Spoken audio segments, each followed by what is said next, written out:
Hello, good afternoon, and welcome to the Tracy Show. And yes, I am back with another video with some updates on Donald Trump, who wants to send the National Guard to Washington and take over Capitol's declaring a police. public Let's get into safety this. emergency, saying he's activated 800 National Guard members in the nation's capital and has now placed the D.C. Police Department under federal control, saying that Attorney General Pam Bondi will, quote, take command. This takeover is happening as the president says that crime in the city is out of control, despite officials saying that certain crimes in the city have hit a 30-year low. Watch this. I'm announcing a historic action to rescue our nation's capital from crime, bloodshed, bedlam, and squalor, and worse. If necessary, we're going to move service members directly to joining the guardsmen, and that'll take place very rapidly. CNN's Brian Todd is closely following this story for us. So, Brian, take us through President Trump's order and what else he's threatening, because he says he might activate the military. That's right, Boris. He says he is kind of reserving the option to activate additional military units in Washington, D.C. if need be. He then later said he didn't think he would need them, but he's going to keep that option open. He is also considering at least, expanding the National Guard deployment to other cities. He named Chicago and New York City. But let's see how this plays out in Washington, D.C. first. We do have some source reporting from three sources familiar with the matter saying that both the D.C. Mayor Muriel Bowser and the D.C. Metropolitan Police Chief Pamela Smith did not know of President Trump's announcement prior to when he made the announcement. They were caught kind of unaware of this prior to when he made the announcement this morning. As you see the graphic there, the president plans to mobilize some 800 National Guard members on the city streets here in D.C. to put the D.C. police under federal control. That is unprecedented, by the way. A president of the United States has never taken control of the D.C. Metropolitan Police Department before. Also, FBI agents are going to be patrolling with the police department here. That is also a very rare occurrence, according to our sources. It's very rare for FBI agents to patrol with police with local police in any given city. Already some pushback here in the district from this. But let's first hear from President Trump. I'll get to the pushback in a moment, but here's what President Trump had to say about what he hopes the police could do in the city. See, they fight back until you knock the hell out of them, because it's the only language they understand. You can see they want to get at it. And they're standing there, and people are spitting in their face, and they're not allowed to do anything. But now they are allowed to do whatever the hell they want. So they can just do whatever the hell they want to do. I wonder who they can do that to. But let's get into the article. And here is the latest.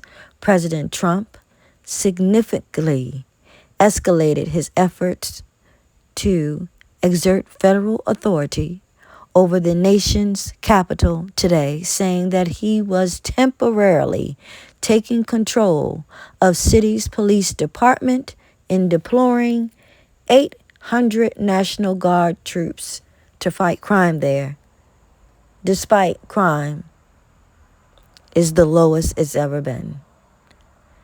At a White House news conference, the president painted a dystopian picture of Washington, including a bloodthirsty criminals and roving mobs of wild youth that stood in sharp contrast to official figures. Violent crime in the city is at a 30-year low. But yet, Trump says, I'm going to take over. I'm going to bring them in. And now they can do whatever the hell they want to do.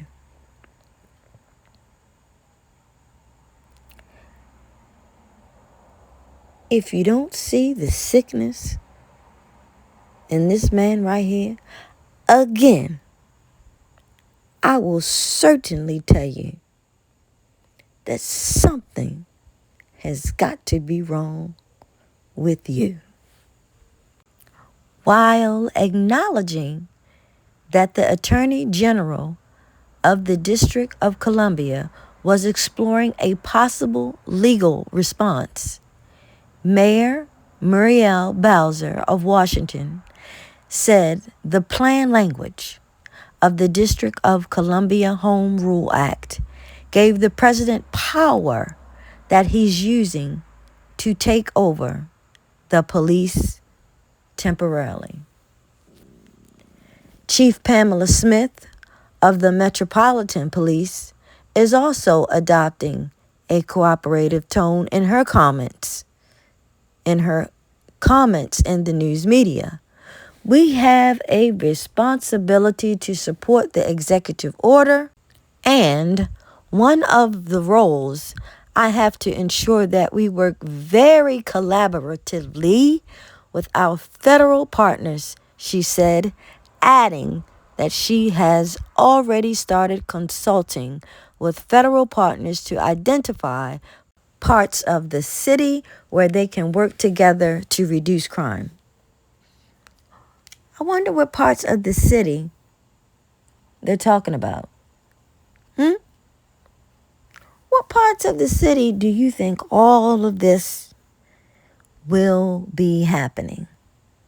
Let me know in the comments.